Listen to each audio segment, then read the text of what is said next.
Yeah, Thanksgiving holidays, maybe you're having guests over to the house. You can greet them with all kinds of garbage bags full of yard waste. But the city says it does have a plan in place to catch up with a busy leaf season. Now, if I step maybe 15 feet down this little embankment, I can actually stick my feet in the edge of the Mississippi River. Investigators say these suspected gang members are responsible for 75 vehicle break-ins, focused primarily in the areas of Cordova and East Memphis, at hotels like this Baymont Inn Suites on Shelby Oaks Drive.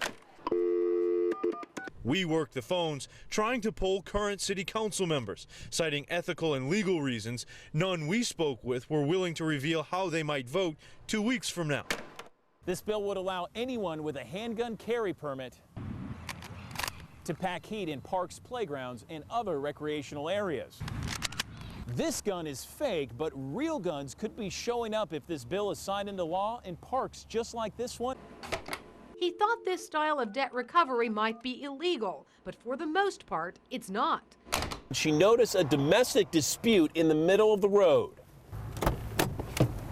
Her husband had pulled over in this parking lot. Linda was on the phone talking with 911, describing what she was seeing, a fight in the middle of Jackson Avenue, in and out of a tow truck.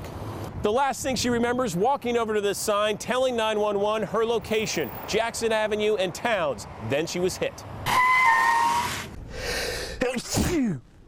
For guys like Jim and me, the pollen stinks, but for some people, it really ain't that bad. 100 grams of crack cocaine, several $1,000s in cash, all of it investigators say they discovered on this man. Agents first tried to arrest Courtney Robinson in the parking lot of Baptist Memorial Hospital in Covington. When we pulled up, he saw us and jumped out of the car and ran. And he ran into the hospital with detectives chasing him inside. About 30 seconds later, he came out through the emergency room area towards the parking lot. The suspect ran into his car to get away.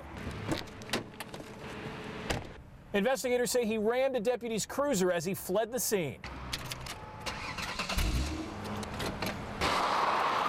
The pursuit lasted only a mile. The suspect then crashed off Highway 51 in Laney Bridges Lane. The suspect then got out of the car and ran. Detectives say witnesses then pointed out to deputies where the suspect was hiding in those apartments. Pictures were bounced, because obviously it's on that wall on the other side, and it was scary. Elizabeth Cavaness lives next door and was home with her young son when officers finally got Robinson into custody. Stayed on the other side of the room till it was over, and that was about it. It was pretty quick. A takedown, putting a suspected dealer behind bars, taking drugs off the streets. Memphis police hit the streets in search of a disappearing act. Hope we find the individual and hope we solve the crime. Police spent all morning trying to do both. But helicopters overhead never established a trail. On the ground, what began as a promising lead at Lichterman Park turned up nothing. It all started off in the distance in that Holiday Inn parking lot. The trooper and the suspect got into a scuffle. The suspect got away and basically just ran next door to this Homewood Suites Hilton. He took off down that parking lot, ran the entire length of it all the way to Poplar Avenue. Investigators believe he crossed Poplar, an ongoing construction site, and Park Avenue before walking into Chatham Estates. Here to speak with an insurance agent who was inspecting storm damage. Earlier, a stranger fitting the suspect's description asked the agent to use his cell phone. Not knowing what had just happened, the agent agreed. The stranger dialed 5 different numbers. He did talk to one number and asked him to get it, which we gave. Yeah, I had a list of the numbers and I gave that to Police hope that information will help in the search for a suspect who managed to vanish. A high-speed chase across town screeched to a halt just before 11:30 a.m. And that's when all hell broke loose. Trucker Brad Janeway saw the chase coming and tried to get out of the way. Unfortunate part, they picked my truck to go around. The car being chased sideswiped his 18-wheeler. Now the front bumper is bent. At the wrong place at the wrong time. The trip home to Ontario, Canada, unexpectedly delayed at I-55 and Crump. Because it hit that 18-wheeler, that maroon Oldsmobile spun out into the position in which you see it parked now. Police got behind it originally because of a bank robbery. 11 a.m. The bank core south on Winchester Road got held up at gunpoint. Witnesses provided a good description of the two robbers and their getaway car, that maroon Oldsmobile. Police spotted it on Nankana and gave chase when it didn't stop. Well, you're dealing with armed robbers in the bank, two persons armed with guns. And officers considered it still safe to pursue the vehicle due to traffic conditions, so they continued the pursuit. After spinning out, the passenger surrendered to police. The driver bailed out into nearby woods. An Action News 5 viewer sent us these photos of the driver in custody after a short foot chase. It all ended because he clipped this truck, because Brad Janeway, I'll remember Memphis now, was in the wrong place at the wrong time. The latest plans for the Beale Street boat landing have it about the size of 2 football fields, going from Beale Street into a portion of Tomley Park. I think something to add to downtown would be a great asset to the whole city. Chuck Jensen likes the idea of developing the land, but hopes the plans shrink, not putting it in front of his riverfront home. I'd like for that to be a little bit smaller, where it would end just before it gets to the condo. But city leaders insist this project, the way it's planned, connecting Beale to the river, is needed. The city of Memphis is the only city of its size that has not capitalized on this kind of riverfront feature. You see Seattle or San Antonio, a number of cities has not only created pedestrian access where you can get right there on the river,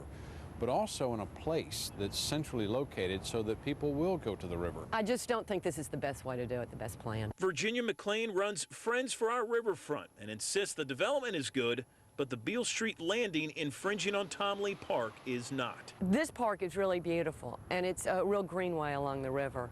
But it's not in the center of downtown, and as you and I both know, we had to drive to get here today. The city of Memphis already has 2 boat landings, one here called the Cobblestone Landing, the other a stone's throw away here at Mud Island. McLean says we should rethink the landing, but Marshall insists it's been modified. It's the same kind of argument that we first heard when they said, why are you even developing Beale Street when Overton Square is so vibrant?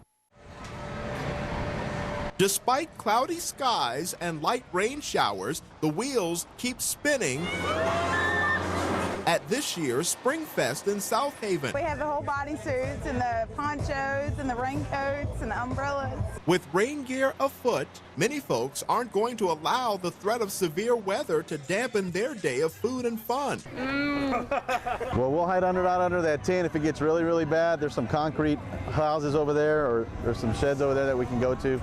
If it gets really bad, the car's just right over there. We'll get in the car and do what we got to, we only live right on the corner. Event organizers are also ready. Mayor Davis and some of the emergency management personnel that we have, that's why there's been such a close look on that. They've got an evacuation plan. They've got it all mapped out. So guys, rain or shine, are you going to barbecue? Yeah! And so are event participants. Chewing on some award-winning barbecue, Samantha Strong is gearing up for some stiff competition and entertainment, no matter what the weather does. We've prepared everything inside, so we have the music inside and everything, so we're ready for the weather. As long as it's not severe and tornadoes, we're just going to get wet. That's right. I mean, we're going to be okay.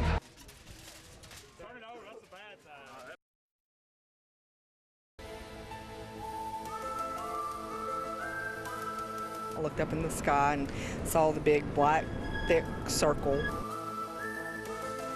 It was stationary and no lights or anything like that.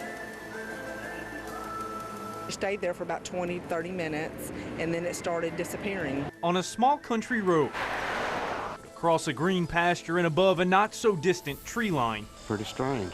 Something strange keeps the neighborhood abuzz. Something hovering in the sky turns an age-old question fresh again. Are we alone in the universe? I just kind of lingered there. Jan Yarbrough saw that unexplained figure in the sky Wednesday night just after 8 o'clock. She grabbed her camera, snapped a series of photos. But is that car-sized, translucent black outline out of this world? It's a good picture. A picture leaving neighbors not necessarily sold on the paranormal, but definitely open-minded.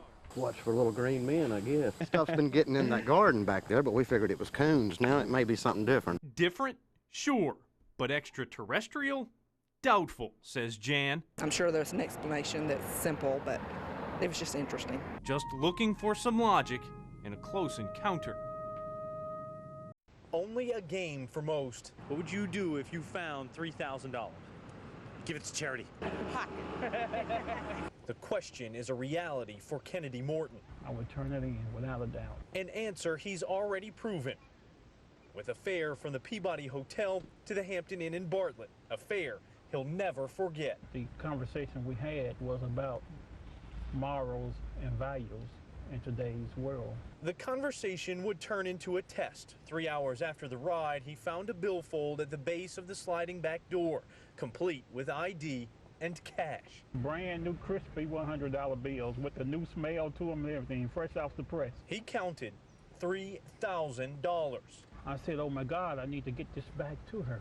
And so, Kennedy Morton fired up his cab and took I-240 East to 385 toward the hotel. With all that time to change his mind, he drove and drove and drove, determined to give back $3 grand he easily could have quietly pocketed. When Ken got back to the drop-off point at the hotel, he found his ride inside the lobby. He turned over the loot, and he says she told him she felt like she won the lottery. What was her reaction? Oh my God. Her reaction, priceless. For Kennedy Morton, I couldn't have looked in the mirror at myself if I had kept it. Peace of mind and a previous conversation were worth far more than money. So I did prove myself that I was a worthy person. I do practice morals and values.